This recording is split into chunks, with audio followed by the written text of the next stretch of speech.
Nah, sekarang kita lihat the international banking framework, ya. Orang yang mengontrol bank itu di dunia cuma ada dua. Pertama, Rothschild, ya. Rothschild itu dia orang Yahudi Jerman. Dia punya anak 5, laki-laki semua. Dan dia punya policy kalau anak lakinya kawin gitu, yang perempuannya itu tidak dapat, istrinya tidak dapat warisan. Ya. Nah, Napoleon Bonaparte kalah karena Rothschild. Nanti ada cerita tersendiri. Nah, dia ada yang kecil-kecil ya, yang punya bank tapi semua dikontrol, namanya Schroeder, Warburg, ya. Bank of Austria milik dia, Bank of France, Swiss Bank, semua Swiss Bank milik dia. Ini ada bank yang kelihatannya kecil tapi private bank, Medelsam di Holland.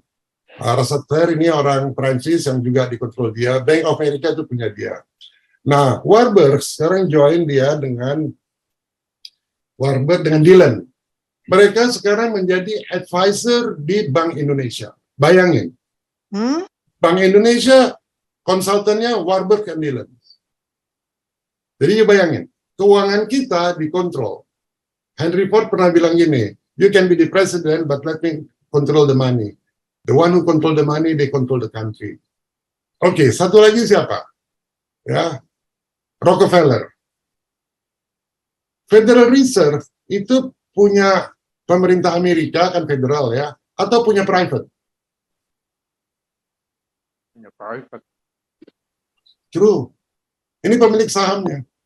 Dillon, Lehman, pernah dengar Lehman Brothers? Ada financing company Lehman Brothers. Itu pemilik sahamnya. Goldman Sachs, pernah dengar Goldman Sachs? Ya. Itu pemegang sahamnya. Ini Goldman sama Sachs. Sekarang digabung. Lehman Brothers. Nah, Dillon sekarang join sama Warburg. Ya. Bank of America yang punya. Nah, Federal Reserve itu milik Rockefeller. Mereka berjuang bersama. Jadi semua uang yang ada di dunia dikontrol oleh dua orang ini, oleh dua institusi ini. Federal Reserve itu yang nyetak uang kan? Ya. Ada yang bisa mungkin tahu nggak cerita sejarahnya Federal Reserve dibikin? Dulu kan orang pakai pembayaran itu kan pakai emas, orang Amerika dulu. Tahun 1900, 1910. Nggak ada dolar dulu. Pakai emas. Jadi kalau kita kerja, kita digaji emas. Nah, lalu Rothschild kirim orang, namanya Jacob Schild, ya, ke Rockefeller. Coba ngomong sama Woodrow Wilson. Kalau bisa uang emas itu diganti dengan rupiah. Kenapa? Ya kalau ada rush gimana? Siapa yang mau jadi menjamin? Ya, kamu bisa jatuh ke presidenan. Nah, nggak mau si Woodrow Wilson. Kemudian di rush lah oleh si Rothschild. Dia beli tuh emasnya semua. Collapse. Bank di Amerika collapse. Lalu si Rockefeller dangdut kan collapse. Gimana kalau saya bail out? Ya, saya bail out. Oke, bail outnya gimana? Bikin Federal Reserve. Ya, tapi uang nggak bisa pakai emas lagi. Uang harus pakai note, pakai dolar. Di situ udah dibikin dolar. Jadi kalau ada orang kerja, dia dapat pembayaran dengan emas, ya, koin emas. Kita kan dia taruh di bank, dia simpan. Terus besok lusanya dia mau bayar listrik, dia mau ambil kan uangnya lagi yang emas. Dibayarnya bukan dengan emas, tapi dengan uang dolar.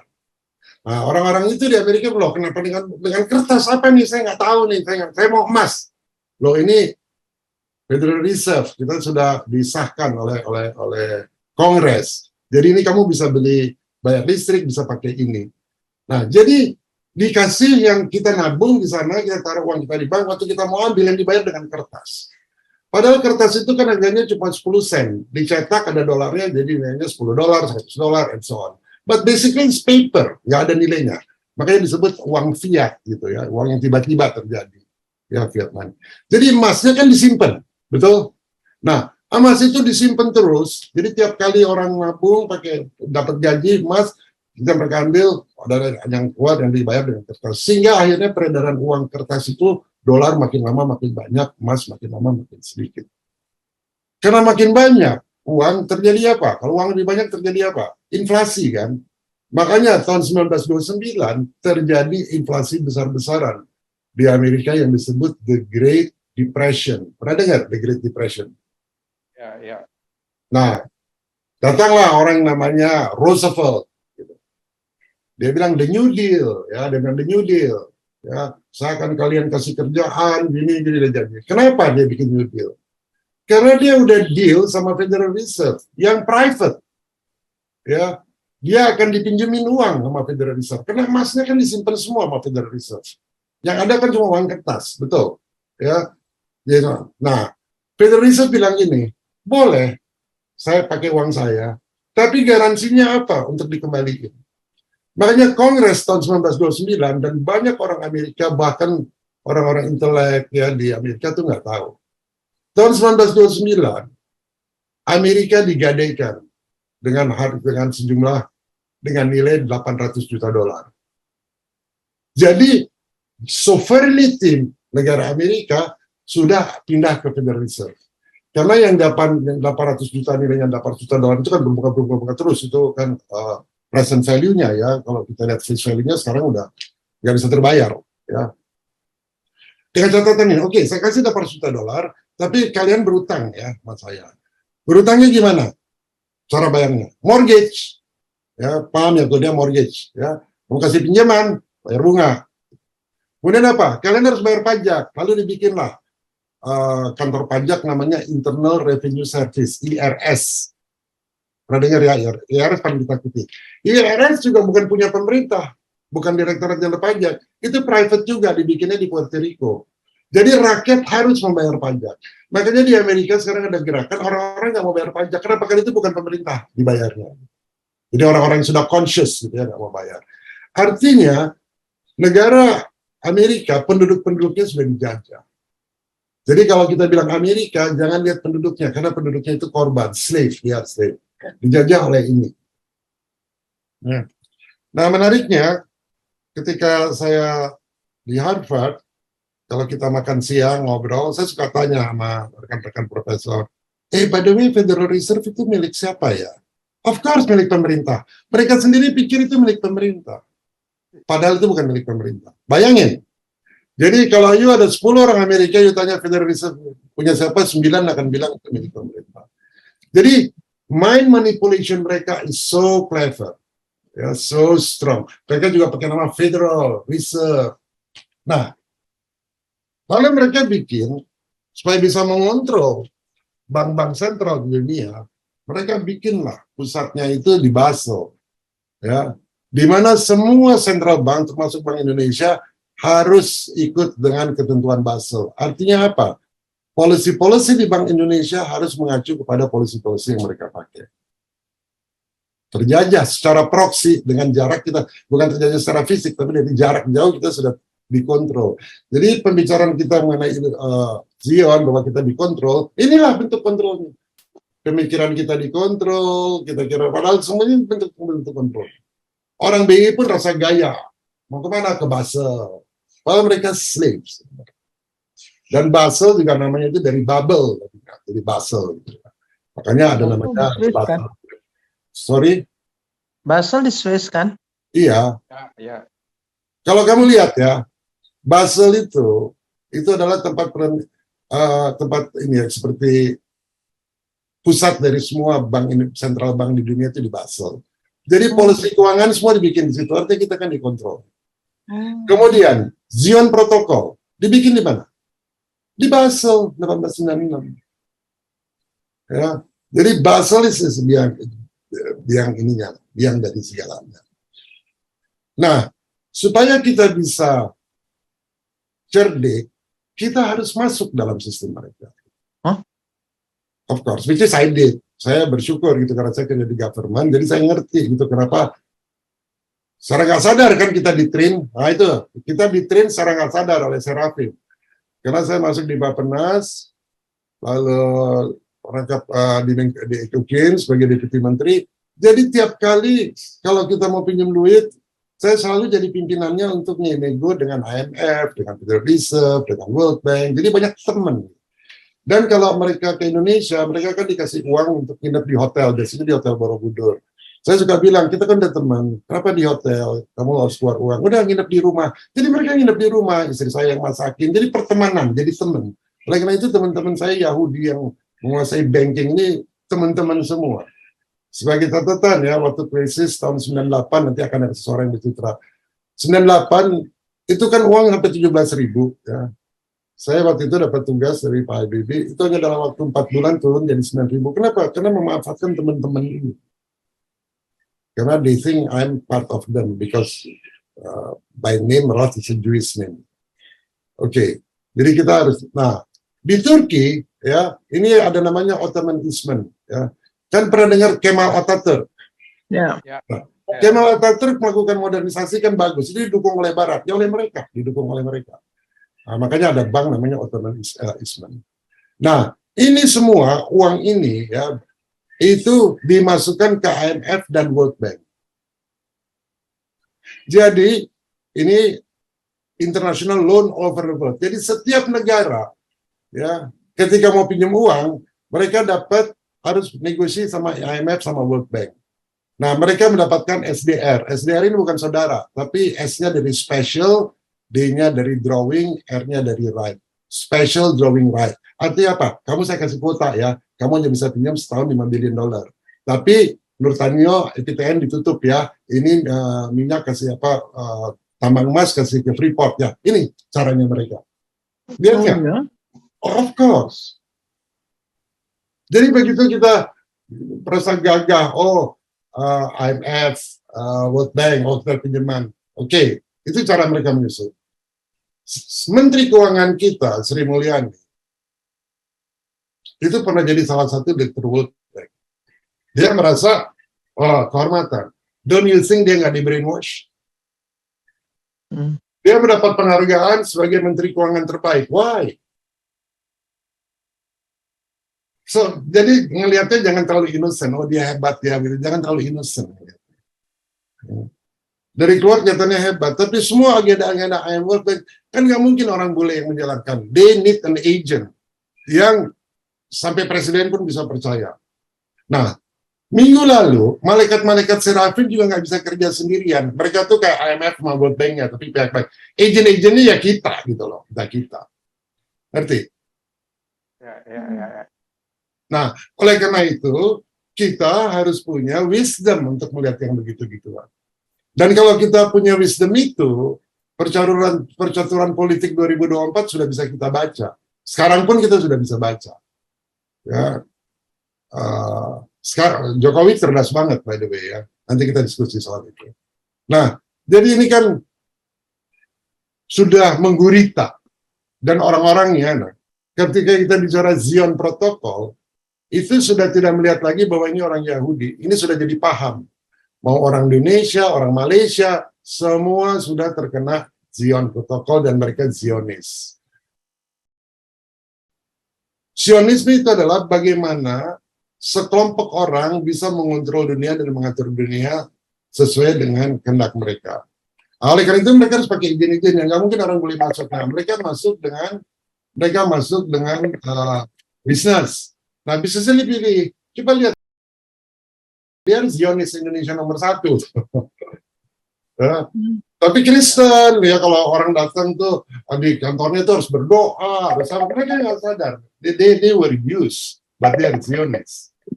Ya. Munculnya konglomerat zamannya Pak Harto is all the beginning of the Zionis ya masuk ke Indonesia. Mereka sadar nggak? Nggak sadar. Oh. They don't realize. Itu manipulation. Jadi mereka merasa berjasa, nggak merasa berkhianat. Mereka dapat kedudukan kayak Sri Mulyani, mereka punya harta seperti and so on. Tapi mereka nggak tahu, nggak sadar. This is how manusia bisa mentrain manusia lain, tapi tanpa mereka sadari. Sama dengan serafim ketika mentrain manusia, kita nggak sadar lagi di-train. Barangkali kita udah di-train udah 20 tahun. Sekarang kita begitu dedicated sama Orantia, kenapa? Karena kita udah di-train sebelumnya. Bukan dengan Orantia, tapi paham-paham ini kita udah di-train. Nah, Artinya ketika kita bicara mau intervensi ekonomi di Indonesia udah dikuasai gitu, bisa nggak dengan cara-cara picisan? Nggak bisa. Harus berstrategi. Caranya gimana? Namanya Smart. politik ekonomi, ya politik ekonomi nanti itu ya. Nah politik ekonomi udah jadi tap MPR tuh, orang nggak sadar tuh udah jadi tap MPR itu perjuangan 3 bulan dulu ya waktu saya anggota MPR saya perjuangin karena saya udah lihat tren itu. Gitu. Ya, nanti kita bicara politik itu apa, ekonomi apa. Jadi intinya mereka sudah masuk di sisi ekonomi kita. Nah, sekarang kalau kemarin kita bicarakan banyak orang bunuh diri, UMR hanya terima setengahnya. Pemerintah kita yang brengsek atau pemerintah kita dikendalikan dari luar? Dikendalikan. Nah, sekarang bisa lihat kan? Hmm. You can see now. Gitu. Jadi kalau mau merubah itu harus ada knowledge. Ya, harus ada knowledge gitu. Ya, harus melihat yang tersembunyi itu. Urantia itu banyak sekali yang tersembunyi. Coba kita udah berapa lama baca Urantia, baca Urmia. Saya kan udah tanya Urmia, ada yang tersembunyi nggak tuh? Ini tersembunyi banyak banget. Ini salah satu yang tersembunyi dari kuliah di Urmia. Kemarin organisasi Malaikat itu salah satu yang tersembunyi. Ini masih termasuk kuliah Urmia ya ini ya. Kita belum selesai. Ini masih rentetan kuliah Urmia sebelum kita masuk ke politik. Ini yang untuk bicara critical faculty sebelum masuk politik. Spiritual kita udah selesai kan kemarin kan. Ya, Ibu Rini sampaikan sama kemarin yang disampaikan. Nah, untuk masuk ke politik ada transisinya dulu, critical faculty-nya. Ini nih, bicara ini supaya kita ngerti, supaya terbuka critical faculty kita. Betul. Kalau kita nggak terbuka, gimana kita mau menyerahkan kedaulatan? Udah Pak Yusuf sudah bilang ini buaya semua. Cara. Kalau kita udah tahu mappingnya, we know how to do that gitu. Mungkin hari Minggu saya jelasin how to do that. Ya, tapi lihat powernya kan bukan main. Bukan main kan? Federal Reserve dolar itu mereka loh yang pegang. IMF, World Bank, namanya pun World Bank. Siapa yang kasih nama itu? World Bank. Waduh, seolah-olah semua tergantung mereka. So, artinya itu masuk ke main kita. Oh, Bank Dunia pasti baik nih. Oh, International Monetary Fund. Waduh, namanya International Monetary Fund. Itu swasta semua. Jadi selalu kira itu pemerintah. Ketika kita mau materi terus, kita akan terjebak terus. Begini jadinya. Kenapa? Karena mereka miskin dengan rasa. Miskin dengan indera. Miskin dengan sense. Mereka hanya punya 5 senses gitu. Makanya kita harus kembangkan sensus ke-6 kita. Kan ingat ya, sensus ke-6 itu kan vestibular, Bu ya. Yang saya ingat ya. Kan kita bicara sensus ke-6 itu kan vestibular, balance. Betul gitu. Selalu diasosiasikan oleh dunia medikal, balance itu di tubuh. Iya, di tubuh. Tapi tubuh itu kan digerakkan oleh spirit, oleh mind, oleh rasa. Jadi kalau kita dalam kehidupan kita nggak mengerti artinya balance, ya, kita kan merasa kekurangan terus. Nah, kalau kita di tubuh kita nggak balance, kita rasa kita sakit, betul nggak? Tapi ini di mental kita nggak balance. Itu maksud saya itu. Jadi vestibular jangan diasosiasikan hanya dengan tubuh saja, ya indera itu ya. Vestibular juga dengan balance. Pak Kun menceritakan, ternyata saya mendapatkan ketika mencari materi nggak balance nih hidup saya. Dia menggunakan kata itu. Ya, kehangatan dengan keluarga nggak ada, and so on. Nah, kalau kita udah mengerti balance, kita hidup cukup aja, nggak usah berlebih, nggak usah bikin sampai organisasi Federal Reserve, Rothschild, itu udah dari abad keberapa, abad ke-17 ya udah turun-temurun. Mau menguasai dunia terus. Jadi ini yang namanya evil, tapi dengan baju yang seperti bulu domba semua. IMF memberikan bantuan, World Bank. Pak Harto jatuh itu karena IMF. Nggak tahu gitu. Lihat foto Pak Harto nada tangan tuh. Di depan dia seperti bos. Ini saya kasih fotonya. Seorang bos IMF-nya ada Pak Harto. Terkontrol. Mahathir mana bisa dikuasai? Malaysia waktu kita krisis moneter tahun 98 apa minta bantuan dari IMF? Enggak. Survive mereka. Makanya Mahathir berdaya terus. Waktu kita terima uang dari IMF itu, karena saya kan di Equin ya. Itu syaratnya IPTN harus tutup. BNI harus itu mereka yang mempersyaratkan. Oh iya, itu namanya covenant. harus begini, begitu, begini. Kita ya kayak slave aja, kayak kita dapat $5 billion. Nothing $5 billion itu. Gitu. Ya. Sekarang lebih, apalagi sekarang udah, itu kan kemarin di rantai kita bilang, ada malaikat zaman, betul nggak? Ya. Dan kalian kemarin bilang, apa tuh zaman? Saya coba baca paragraf zaman sosial, through social media. Facebook masuk, ini semua sosial media. Amazon, ini zaman sosial, ngerti nggak? Sekarang zaman sosial itu mereka melakukan produktif, mereka bikin Facebook, mereka bikin Twitter, mereka bikin Amazon, mereka bikin perdagangan pakai commerce lain. Di Indonesia apa yang akan terjadi dengan media sosialnya? Netizen, gosip, itu yang terjadi, nggak produktif. Pembodohan ya. Seperti David dan Goliat. Siapa Davidnya, siapa Goliatnya? Kita Davidnya. Kita Davidnya. Nah, kalau kita Davidnya, kita harus menang dong. Selama ini kita belajar di Urantia, kita dapat apa? Kita punya apa yang mereka nggak punya? Enggak. Mereka ini eksploitasi de long parlong. Ya. Ya, ya. Ya, tapi they love more money, material, than they love more human. Tadi di ini pertama kan kita lihat, mereka kan tujuannya pengen menguasai human race di bawahnya. Of course dengan keluarganya mereka love, of course. Tapi do they love misalnya dengan COVID lah. They don't care orang India yang mati sekian lah, mereka kan kasta paria, they don't care. Yang penting vaksinnya laku. Itu demonstrasi di mata kita yang kita nggak sadar. So do you think padahal kan berarti brotherhood of mankind-nya kan nggak ada. Ajaran dari Urantia soal brotherhood kan nggak diterapkan di sini. Vaksinnya pun harus bayar. They make billion of dollars, trillion maybe of dollars. So they organize very well, bro. Nah, di sini ya saya bilang iman tanpa pengetahuan. Nah sekarang saya kasih pengetahuan nih seperti ini. Waduh, kita bisa nggak lawan dia? Iman kita udah goyang. Kenapa? Karena pengetahuan kita lebih dominan kan artinya. Nah, karena itu kita harus combine pengetahuan kita. Kita punya satu Jaster, kita punya Serafin. Kita udah tahu, Urantia kasih tahu clue-cluenya gitu. So, coba you lihat ya. Alexander the Great yang begitu berkuasa runtuh. Kerajaan Roma yang menguasai dunia runtuh. Kerajaan Persia menguasai dunia runtuh. Ini zaman dispensasional. Saya kan udah kirim ya timeline-nya dispensasional. This is the time. Ingat Pak Kun bilang 2030 the Great Reset ya, mau di reset kan. So this is the time. Nah nanti kita bicara. Tapi memang kalau lihat gini impressionnya kan gitu Bu, persis seperti Grace kan Bu. Ya. Kalau Grace, waduh. How we have to do this? Kira-kira ada jalan keluarnya nggak? Yang ada. Apa? Saya stop dulu sampai di sini.